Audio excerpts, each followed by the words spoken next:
Welcome home, brave heroes. I'm Ash, this is HeroQuest, and once again, we are diving into the newest information from Against the Ogre Horde, the latest expansion from Avalon Hill for the HeroQuest game system. Now, I don't have the expansion physically in my grubby little paws just yet, but these photographs were shared kindly from Colin Cooper over on Olde's Facebook group. Doubtless they're on the actual website as well, for those of you who don't have Facebook or don't want to use it. But in this video, we will be exploring the first 17 pages of that quest book. We will actually not be getting into any of the quests themselves, so if you want to maintain a spoiler-free experience as far as the quests go, we can continue here, but we will be looking at all of the pretext, all of the explanations in the quest book about the new elements, all of the mechanics, all of the stuff about which we have speculated for the past several hours, days, weeks, and some of us months before seeing confirmations of this. So we'll have a bit of an FAQ as well while we are going through here. So without further ado, this is your chance to back out of the video if you don't want to be spoiled by anything at all. And if you're all right with the pretext spoilers, let's continue. So the first thing, the message from Mentor, we can skim over and go right into the quest map guide. I'd rather keep that lore kind of a surprise for when we do the unboxing. But if you want to read it, it's there. Now, the quest map guide is a standard page that is included with all expansions. This one does have something unique to it, though, a purple color. This color is used to highlight supply crates. See supply crate on page 5 for more. Supply crates weren't in the original Against the Ogre Horde, so this is going to be interesting to learn about. In addition, we get the symbols that represent the Ogre Lord, Champion, and Commander, and the Ogre Warrior, Goblin Archer, Orc Archer, and Skeleton Archer. These look exactly like their counterparts, but they have arrow symbols to represent their archer capabilities. So it's very good that they chose to go that route. Very fast readability of monsters on the quest map.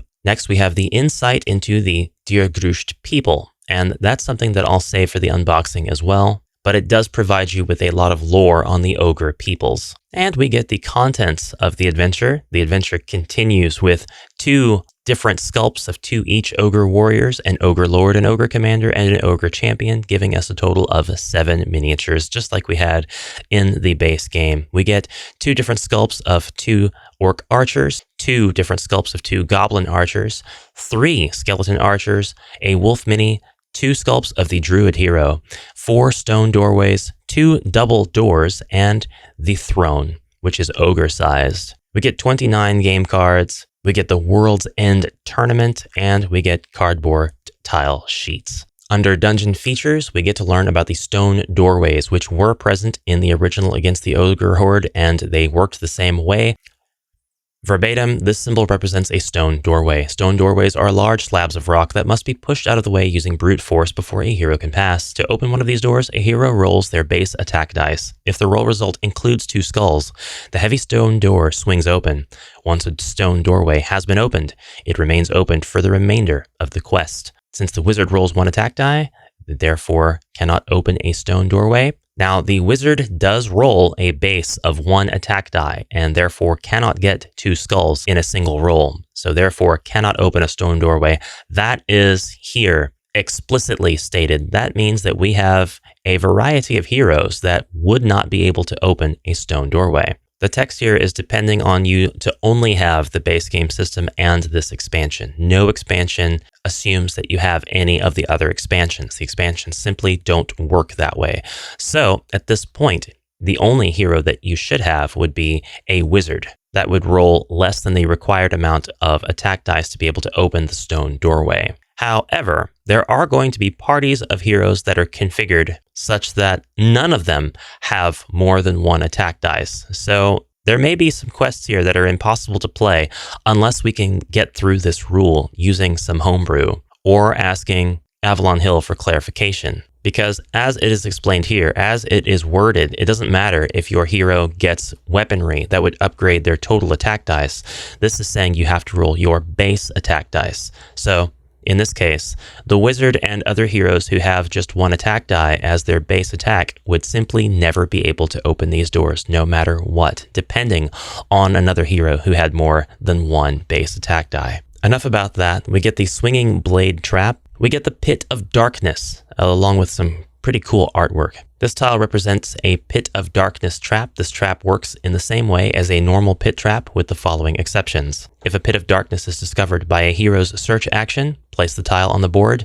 They can't be disarmed, but they can be jumped over like ordinary pit traps. Pits of Darkness are much deeper than a typical pit trap, causing dire consequences for heroes that rely on heavy armor. If a hero crossing a Pit of Darkness rolls a skull, they plunge 30 feet onto the hard stone floor. They immediately suffer fall damage based on how much armor they are wearing.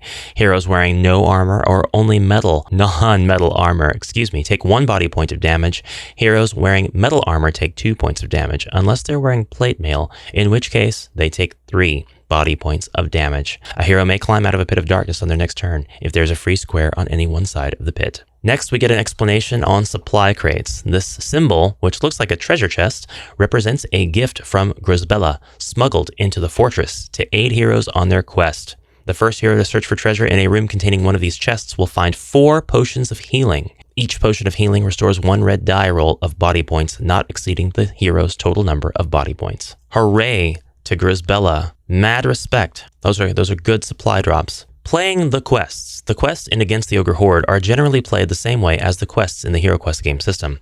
It is especially important that these quests be played in order. As in the game system, heroes restore all body and mind points between quests unless explicitly stated otherwise. There are a few gameplay differences in Against the Ogre Horde, outlined ahead. We have a section called Play It Your Way, which I love for new heroes and heroes looking to take on a test of strength in the World's End tournament. Begin with Quest 1, the Tournament Gauntlet. For heroes looking to take on the original quest experience of Against the Ogre Horde, feel free to skip ahead to Quest 4, Infiltrating the Fortress of Ogres. So, starting from Quest 4, we have 10 quests in this expansion, and that gives us the 7 quests that comprise the original Against the Ogre Horde experience. Although they do talk about looking to take on the original quest experience, so they're kind of acknowledging that there was an original just by text alone, that's the first time I've seen that in an expansion, in a revised, re-released, remastered, remade HeroQuest expansion. Also, it's not going to be quite the original quest experience because there are some pretty heavy differences between the modern global version of HeroQuest and the classic UK EU version of HeroQuest, in which Against the Ogre Horde was based. Mainly the single body point of pretty much every monster and the variable body point tracker shared by the ogres. The ogres in this revised edition have set body points. We continue to get the explanations as are now standard for beginning and ending a quest, sometimes not on a stairwell, but instead lining up outside the board in front of a door that will be opening into the corridors, and unthreatened movement, in which, if there are no monsters active on the board, heroes may move unimpeded. Instead of rolling for movement, they can treat each red die they would have rolled as a 4, and large monsters, when a monster takes up 2 squares, that monster can attack any creature on the surrounding 10 squares. All of this is pretty standard by now, and pretty inclusive in the other expansions, but now we have something new: multi-phase enemies. Some powerful foes adopt new statistics as the heroes battle them. A monster who changes statistics is still considered the same monster for game effects such as spells. A multi-phase enemy who receives healing will not revert to a previous phase. Continuing the multi-phase enemies section, for example, the Spawn of the Pit from Quest 1, that's exciting, apparently we get a boss right away, undergoes 2 phases during combat. The Spawn of the Pit begins with 4 attack, 3 defend, 6 move, 4 body, and 3 mind. But when the Spawn of the Pit reaches 0 body points, do not remove the miniature from the board. The Spawn instead takes on a new phase, strengthened by its rage. Adopt the below statistics of Spawn of the Pit Enraged and continue the battle. Spawn of the Pit Enraged has 5 attack dice, 1 defend dice, 10 movement, 6 body, and 1 mind. So the enraged state for this character drops their mind points down to 1. They get 6 body points as opposed to their original 4, which gives them a total of 10. Their movement increases. They're now able to run around the board a lot faster. Not that I think that they'll take advantage of that with the battle being so heated at that point. Their defend dice drops down to 1, meaning their 6 body points should dissipate pretty quickly, especially for new heroes. Or not new, especially for veteran heroes, but still, for new heroes, they should be able to take on this creature and take him down with this second phase in effect. But don't let him attack. He has 5 attack attack dice at this point. So a question that I have seen asked about this, if I were to bring this ogre's body points to 0, but my attack had more skulls in it than he had body points left, would those skulls carry over into the next phase? I can see this being read legitimately both ways as yes and no. Some Zargons will choose yes, some Zargons will choose no, because generally when you attack a monster, they are removed from the board and your additional hits don't do anything. Some folks have made the point that at this point you could have some sort of cinematic flavor of the boss now becoming enraged in between the actual gameplay segments. So you've got a bit of a cutscene, as it were, and that makes sense. And there are plenty of games where a boss's second phase is completely separated by its first phase. So you actually do get that cutscene, doesn't matter how powerful your last attack was. And then when you go into your second phase, that boss didn't go ahead and inherit the damage from that last attack. It's at full health. But I could see the other case being true as well, because there are some games in which the boss doesn't enter their second phase until their health bar has been cut down quite a bit, in which case you can completely annihilate a boss if you're at a much higher level before they have a chance to do anything in their second phase. And this line here, a monster who changes statistics is still considered the same monster for game effects, such as spells. Now, I know that probably has to do with buffs and debuffs, but it does say such as spells, not exclusively spells. Could they mean in addition to abilities, or songs, or other things that are really just spells by a different name? I'd love to hear your thoughts on that in the comments below, but in either case, the multi-phase enemy really makes me excited. Let's go on to the next thing. Ranged enemies. This is really exciting. When Zargon has the option to place a monster on the board, they may place a standard monster or a ranged version of that same monster type.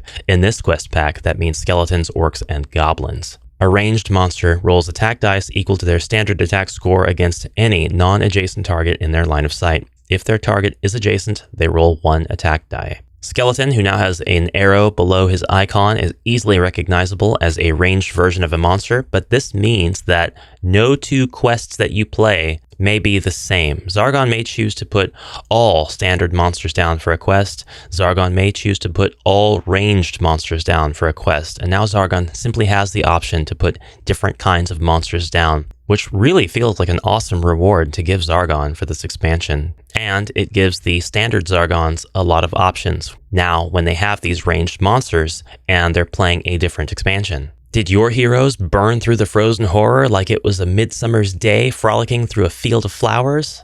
Well, now you can put ranged monsters in those quests and make their lives even more of a living hell. Bone weapons. Weapons made from bone are identical to weapons of the same name found in the armory, but bone weapons have no gold coin value and cannot be bought or sold. That makes me think we're going to be finding a lot of bone weapons in this quest pack, but we won't be able to do anything with them other than use them. Put them on your character sheet and use them. I don't think we had any cards to represent them. Not shown in any of the unboxings or anything anyway. Ogre Mercenaries. I think somebody did see this coming. In this quest pack, the Ogre Mercenaries are friends and sparring partners of Grisbella Hammerhand, the reigning master of battle at the World's End tournament. There is one Ogre Mercenary available for work at any time between quests. Before a quest begins, a hero may hire the mercenary by spending the gold coin cost listed on the card. The mercenary will move and act on the designated hero's turn until the quest ends or the mercenary is defeated or dismissed. Heroes may retain that mercenary's aid in following quests by paying half the mercenary's cost per quest. If a mercenary is defeated, they may be hired again for a future quest, but their cost resets to the full listed amount. The Ogre Mercenary cannot use or carry equipment, artifacts, treasure, or other items unless it is explicitly stated that the items are intended for them. They can move, open doors, attack, and defend. It is awesome to see that we get an Ogre Mercenary with this quest pack. Animal allies are the next section, pretty much confirming everything that we know about Snow Dasher and that entire animal companion system that Avalon Hill teased back in the days of the Frozen Horror. Animal allies are faithful companions who can be recruited at no cost to accompany a hero on a quest so long as there are fewer than 4 hero players. The animal ally must be recruited before the quest begins. An animal ally is controlled by the player that recruited them. A hero can control only one animal ally at a time, and the ally takes their turn immediately following the turn of their allied hero. They can move, attack, and defend, but cannot perform other actions, use potions, or open doors. They can't use or carry equipment, artifacts, treasure, or other items unless it's explicitly stated that the items are intended for them. Any hero can use an action to administer one of their potions to an animal ally in an adjacent square, so long as neither is adjacent to a monster. And if a hero with an animal ally dies during a quest, the ally continues the quest, controlled by the fallen hero's player, until all heroes are defeated. Pretty much the Snow Dasher rules. We get a wolf animal companion with this quest pack. A lot of people have kind of pointed out there's no point in having an animal companion when there's fewer than 4 players, because if there are fewer than 4 players, one of those players can just take an additional hero miniature into a quest. That's the way that I've always thought it was done anyway, so I'm not quite sure why this particular clause would be added. I think I think that it would be better to have the wolf supplemental to the 4 heroes, that there should be some sort of way to get the wolf on board for certain quests, or perhaps a cost that you have to pay. Maybe not always gold, but something else to keep the wolf around. That's the way that I would choose to use animal allies, but it is what it is. Mind points, of course, are re-explained here, as they are in other expansions, because mind points really get use as a mechanic in the game once you are playing an expansion. We get the Dread Sorcerer spells and all of the details that come with those. Mind Burst, Mind Lock, and Dominate, and it's beautiful to see these as cards rather than tokens this time around. There were tokens in the Classic Edition. A lot of great clarification and some visual example for Mind Burst. Out of these next 6 pages, a lot of them are going to be concerning the World's End Tournament. So those of you who are here for the World's End Tournament, this is all the information you need. The first 3 quests in Against the Ogre Horde take place in the World's End Tournament Hall, a place where warriors gather to test their mettle. And we do know that the arena tile is double-sided, and we do know that the other tiles that came with the Classic Edition of Ogre Horde are here and present, and they are also double-sided.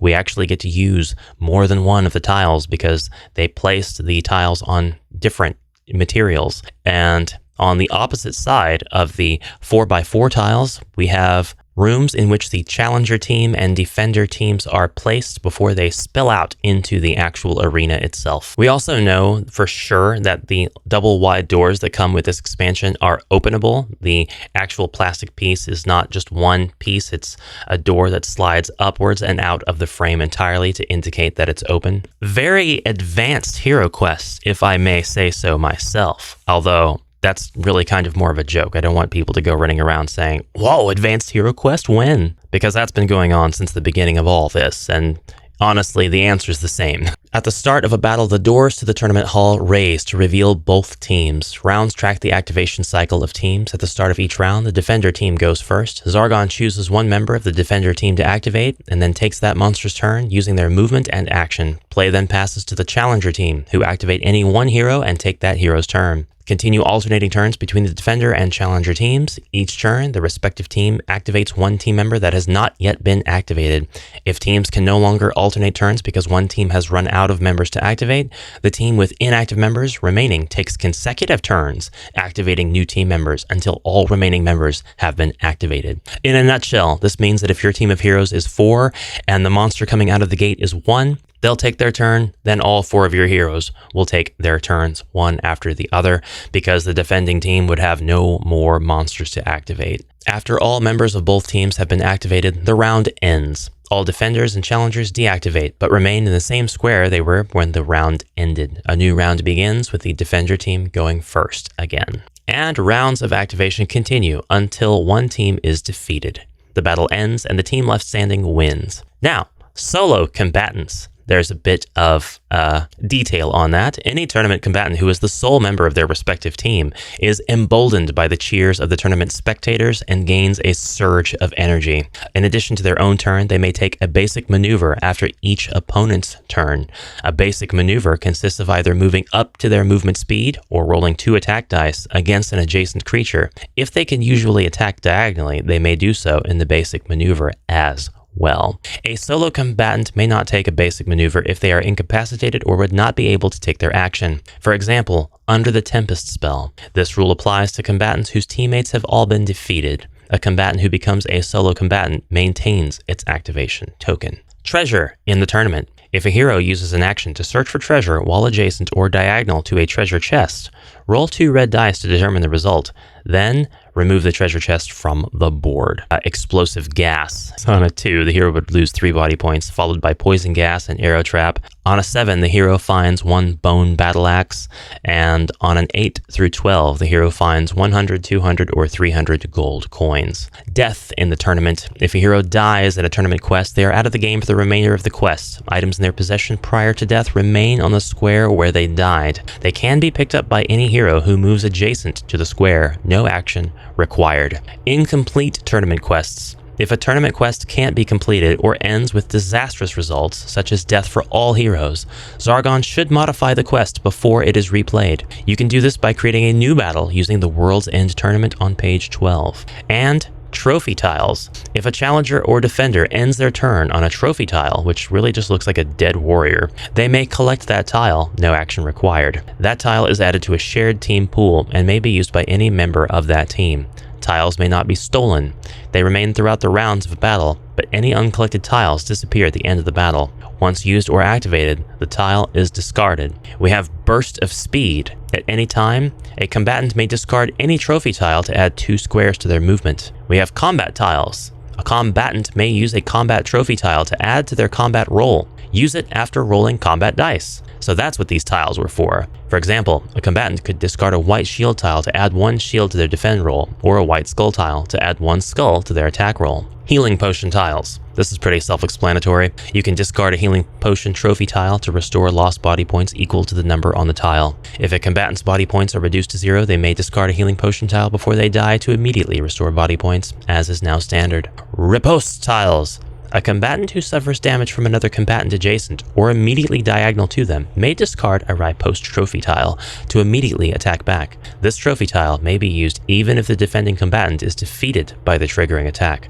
I love that. If a combatant would not be able to take an attack otherwise, such as under the effects of the Tempest spell, they may not take a riposte attack until the effects have ended. And if a large monster ends their turn on multiple trophy tiles, they collect whatever amount they end their turn on. Right, so a large monster who moves on to 2 trophy tiles will be able to take both of them. Alright, next, playing the tournament outside of quests. Tournament battles can be played separately from quests, whenever the heroes wish to test their mettle against the might of Zargon. I love that. So how to play? Well, determine the challenger team power. Each hero begins with a power of 1, then adds the attack dice of their strongest attack. Add up each participating hero's individual power to get the team's total power score. So in this example, it's going to be 4 power, the broadsword of the barbarian, 3 with the short sword of the dwarf, 3 with the short sword of the elf, and 6 with the genie spell of the wizard. Once again, to clarify, you start with 1 attack power for each hero. So the broadsword gives you 3 attack dice, and your total attack that you could roll if you got all skulls would be 3.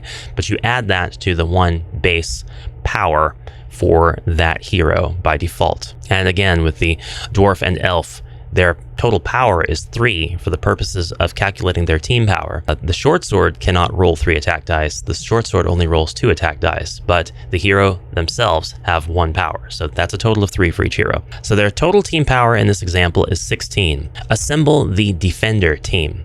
The defender team's power must be less than or equal to the challenger's team power. See the World's End team roster on page 16. All right, less than or equal to. So you cannot have a defender team that has more power than the challenger team. So this is a very interesting thing. This is something that has not been seen before in a HeroQuest expansion. It is an actual method by which to calculate a sort of difficulty, something that we've been doing for decades, but they've actually included this calculation with this expansion. Really, really interesting to see. Zargon shuffle the trophy tiles and place them face down on the squares designated on the map. Place any remaining trophy tiles to the side. The defender team is placed on their tile first. Zargon used the Game Master screen to conceal the defender team from the heroes.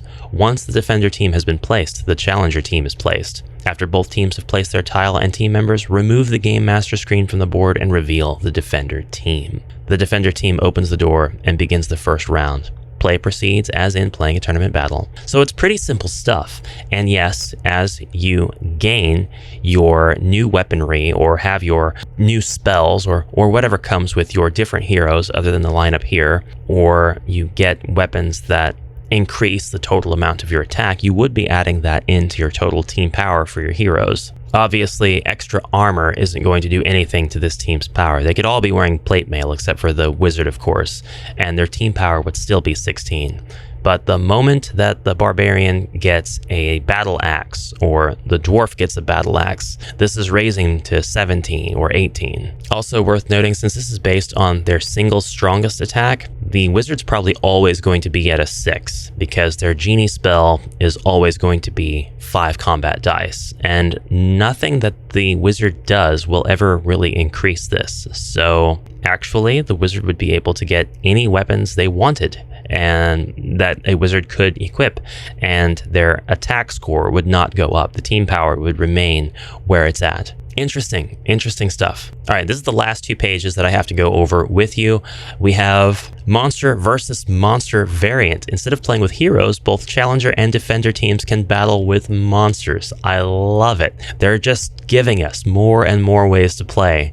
Both sides agree on an equal team power for both sides, randomly determine which team will be the challenger and which team will be defender. The defender team selects a monster from those available first, and the 2 teams proceed to alternate selecting monsters until each team meets the agreed upon team power. As with all tournament battles, the defender team starts the first round. You can see an example of the World's End team roster here. The actual team roster is supplied on the following page, page 17. It looks like something that is meant for you to photocopy, because once you write on this, it's legacy. You won't be getting it back. I hope that there are immediately digital PDFs for us to download and share. And this does come with all of the base game monsters as well as the ranged counterparts found in this expansion, and the Ogre Warrior, Ogre Champion, and Ogre Commander. By the way, I'm really happy that they kept all of the original names for the monsters in this expansion. I don't know why they wouldn't have, but part of me was like, what if they wanted to rename them in order to give themselves a little bit more distance from the classic Games Workshop versions? But I guess there was no need to do that, so I'm really happy about that.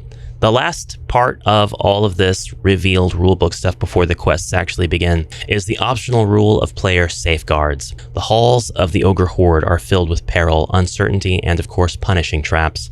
Many heroes of old have found themselves trapped in a room with no exit to be found, and Olde is spelt with an E, which makes me wonder if this is a shout out to the old inn. For heroes wishing to travel in the footsteps of these classic heroes, run the quests as presented. Otherwise, consider allowing heroes who become trapped to find and escape. For example, a trapped hero searching a pit trap might reveal a tunnel back to their companions. Alternatively, a faithful animal ally might step in to replace a trapped hero. Just kind of more evidence that the Zargon role should be one that facilitates fun with their heroes, not somebody who's trying to actively kill all of the heroes all of the time. And eternal evidence of my beliefs being canon. While Zargon can do what they want, should they? Brave Heroes, let me know what you thought about this massive presentation and this wonderful collection of shared information and resources for what is bound to be one of the best HeroQuest expansions, and is still, despite the omission of the variable body points tracker, which maybe it's still in the quest somewhere, maybe in one of the quests, guaranteed to be, again, my favorite expac.